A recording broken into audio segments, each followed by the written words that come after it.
এই দূরদর্শনে পিছিয়ে যাও। হুমায়ুন দা আপনাকে ফোকাস করা হয়েছে এবং বলা হয়েছে এই যে দেখুন জবাব দিতে, আপনাকে বলা হয়েছে যে 3 দিনের মধ্যে জবাব দিতে হবে।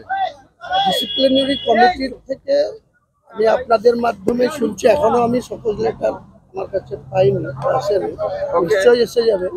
এসে গেলে ডিসিপ্লিনারি কমিটির সম্মানার্থে আমাকে যেসব পয়েন্ট নিয়ে সকোজ করা হচ্ছে, যে সময় দেওয়া হচ্ছে, সেই সময়ের অন্তত পক্ষে 12 ঘন্টা আগেই আমি এই ডিসিপ্লিনারি কমিটির কাছে যথাযোগ্য জবাব আমি পেয়েছি।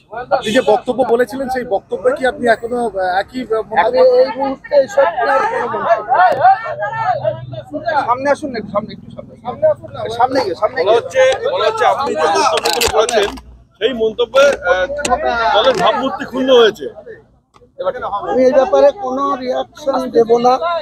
আমাকে সকোজ লেটারে যেসব পয়েন্ট ওনারা রাখবেন, আমি নিশ্চয়ই দলের ভালো চাই, দল সুশৃঙ্খল থাকুক সেটাও চাই, নেত্রী দীর্ঘজীবী হন সেটাও চাই, তৃণমূল দল লং টাইম পশ্চিমবাংলায় ক্ষমতায় থাক সেটাও চাই।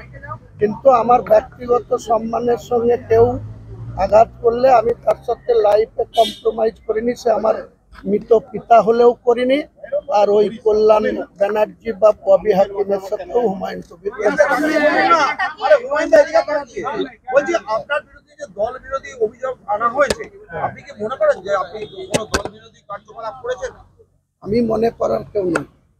দলের ডিসিপ্লিনারি কমিটি করে দিয়েছেন সর্বোচ্চ নেতৃত্ব, সেই কমিটির তো কাজই হচ্ছে কেউ যদি দলের ক্ষতি করার মতো কিছু বা দলের সম্মান হানিকর কিছু করেন বা দলকে কমজোরি করার কোনো চক্রান্তে যুক্ত থাকেন, তাহলে সেটাকে খুঁজে বের করে তাদের বিরুদ্ধে ব্যবস্থা গ্রহণ করা। তাই তিনারা মনে করেছেন হুমায়ুন কবিরের বক্তব্যে যদি দল কোনো কারণে ক্ষতিগ্রস্ত হয়, নিশ্চয়ই দল কেন তো আমাকে যেটা সকল লেটার করছেন, যে ইস্যুটা করছেন, আমি যথাযোগ্য ডিসিপ্লিনারি কমিটিকে সম্মান জানিয়েই যথাযথ সময়ের আগেই আমি তাদের জবাব দিই। হুমায়ুন দা, একটা প্রশ্ন, আপনি গতকাল সংবাদ মাধ্যমকে বলেছিলেন যে মমতা বন্দ্যোপাধ্যায়কে সামনে রেখে কেউ ক্ষমতা কুক্ষিগত করার চেষ্টা করছে, মূলত তাদেরকে আপনি টার্গেট করেছিলেন, মানে তাদের বিরুদ্ধে আপনি মুখ খুলেছিলেন। এই ব্যাপারটা নিয়ে আপনি কিছু বলবেন? এই ব্যাপারে আর আমি কোনো কথা এখন বলবো না। আমি কাল যেটা বলেছি, কালকের কথা আপনারা সবাই রেকর্ডে রেখেছেন, আবার দরকার চালানটা আবার বলা নেই।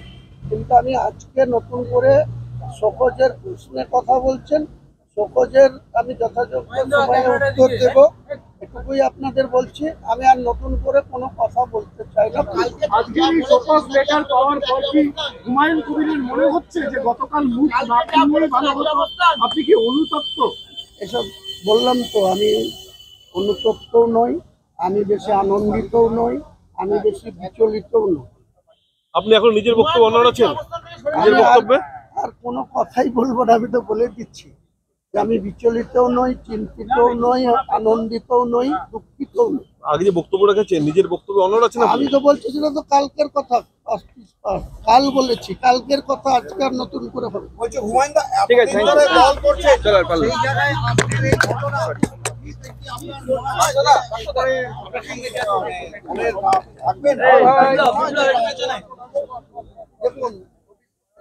দেখি বেরিয়ে যায়।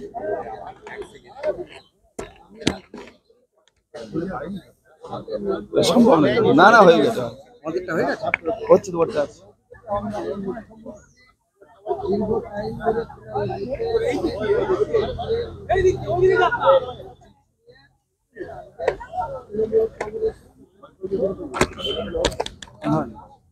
কি হলো? আচ্ছা, আর লাগবে না আমাদের।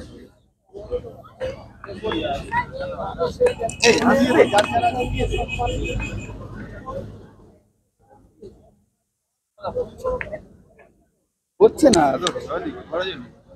নিয়ে নাও যতটুকু। কাজেই সেই তার পক্ষে কথা বলার জন্য যদি দলের ডিসিপ্লিন ভঙ্গ হয়ে থাকে, তাহলে সেটা আমি দলের কাছেই তার যথাযোগ্য উত্তর দেব। বলছি, আপনাকে কি ভয় দেখানো হতে পারে কালকে যে আশঙ্কা করেছিলেন, এবং আপনি কি এই মুহূর্তে ভয় পাচ্ছেন? আপনাকে কি কোনোভাবে কোণঠাসা করার চেষ্টা করা হচ্ছে? দেখুন, আমি পৃথিবীতে মানুষ হিসাবে সাইলেন্ট সাইলেন্ট মহান আল্লাহ তাআলার দয়ায় আমি মানুষ হিসাবে এসেছি।